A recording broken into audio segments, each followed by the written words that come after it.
Chapter 5. Linger. It's late. I don't have time for this. I'm already going to wake up groggy in the morning. What is it? 2? 3? Don't think. Just sleep. I close my eyes and I'm in my bedroom at 221B. As always.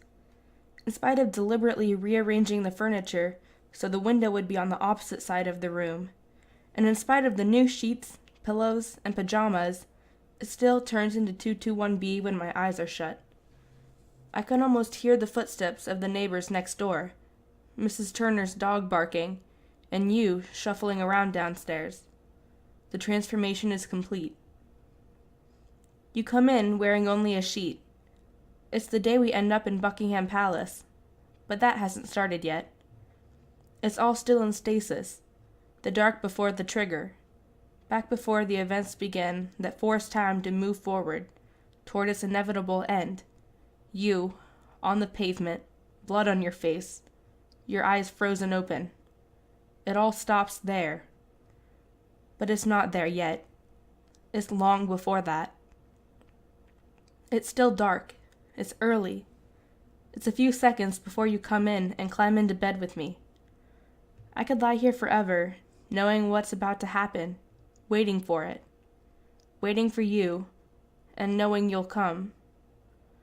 Most nights, this is where I stay. It's easy. It's comfortable. You're still there, but just out of reach. Not dead, not gone forever. Just on the other side of the door, ridiculously, wearing only a sheet. I can fool myself into believing it, most nights. It helps me sleep. I'm only partially awake, but I can hear your feet on the stairs even before you push my door open, pull back my bedclothes, and lay down beside me with your cold, bony knees. I can hear your bare feet against the wood. You cough. Not for my benefit. It's not a warning. It's just that you've got a bit of a cold, a fever. The cough is just a cough, not a message. But I don't know that yet. I'm partially awake, comfortable, warm. I hear you coming, and it makes me smile. I don't know why. It just does. You push open the door. The hinge squeaks a little. You sniff and wrap the sheet around yourself. You're cold. I can tell. Your shoulders are hunched up. You're uncomfortable. Your hair is flattened on one side and twisted out sideways on the other. Your eyes are half shut. I'd shift over a bit if I needed to, but I don't. There's plenty of room. I know what you're going to do. You don't say anything. You take the bedclothes and pull them back. For a moment, I'm cold too. My nest is disturbed. You fold yourself into my bed, and I feel it tilt under your weight. Your legs rest against my knee. You really are cold. You pull the sheet up to your chest haphazardly, as if you don't know how to tuck yourself into someone else's bed. You turn your head and look at me. You sigh, and I could feel it against my face. John, you're making that face at me. It's the one that makes it clear you want something. Yes, Sherlock. You don't do this very often, do you? Just now and again, once you notice I'd been gone for a while, and have come back. Or for some other reasons I fail to comprehend as it's happening. I spent the weekend in Dublin visiting an old mate. I don't know what you got up to while I was gone, really. There were some texts I didn't entirely understand. It rained. It was cold. You were out somewhere, ducking under gutters and trampling through tips, who knows. Out catching a cold, among other things. So I can't say I'm surprised when you climb into bed with me. What does surprise me is that you appear to be wearing nothing but a sheet. I presume you have pants on. I don't know why I presume that. Decency isn't on your list of things to be concerned about. I will discover later, sitting on a sofa in Buckingham Palace, that I am wrong in my assumption about pants. But I'm not troubled by it either way at this point. It's early. I'm pleasantly half awake, and you're draped over the other half of my bed. It's comfortable. I'm ill. Are you? You know I am. I already told you. Now I've got a fever. You complained about it last night. You seemed fine then, if a little glassy-eyed. You were tired. You hadn't eaten. Of course you felt unwell. I untangle my arms and press the back of my hand to your forehead. You're warm. Your hair's a bit damp. There's a virus going around. I took my temperature already, you say, sounding whiny and tired. As I said, I have a fever. Do keep up, John.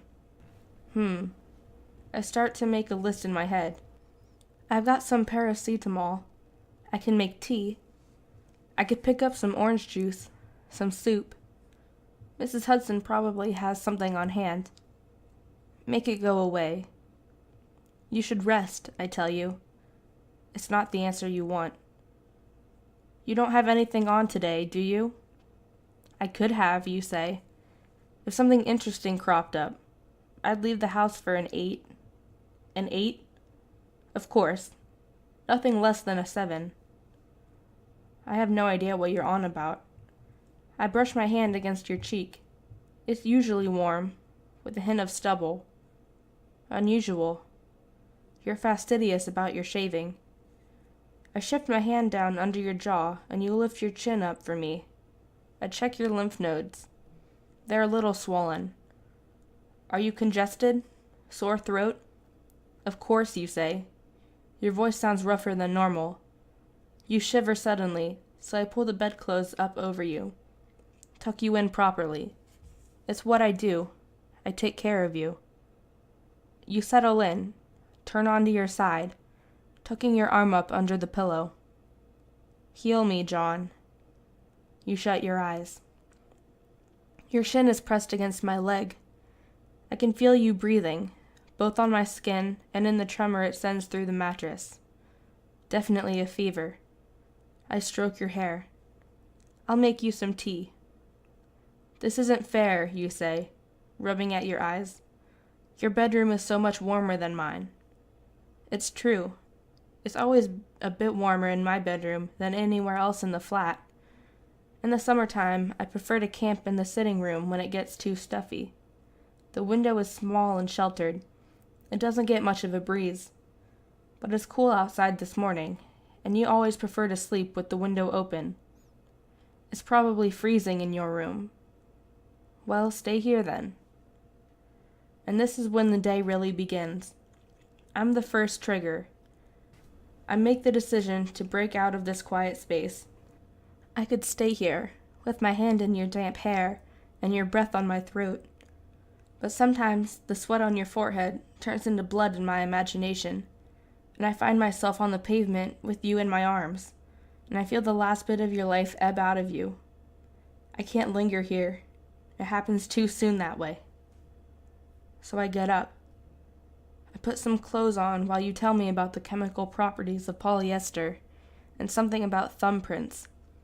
You burrow into my bed like it's yours. You're strangely charming, even now. Maybe especially now. You're like a cat, gloriously luxuriating on every surface. Everywhere you plonk yourself is your home in an instant. I don't begrudge it. I walk down into the kitchen. Something smells off, but I'm not keen to investigate. Probably something to do with thumbs. The first thing I do is put the kettle on. Then I go into your bedroom and shut the window. You've torn your bed apart. All the blankets are on the floor, and one of your pillows. Difficult night, I take it. You should have woken me. I bring you tea on a tray, along with toast and an egg for each of us. I serve you breakfast in my own bed, and it doesn't ever feel strange to me. I sit with you, eating breakfast, drinking tea, talking about nothing in particular. It's another stasis point, one I can walk back into if I want to. You and me, in my bed, eating breakfast. The stasis ends abruptly, however, when Mrs. Hudson calls from downstairs. She calls up to us. "Boys, you've got another one." I can rewind it, though. Go back before. Linger there instead. Sit in stasis for as long as I want. You, and breakfast, for as long as I want.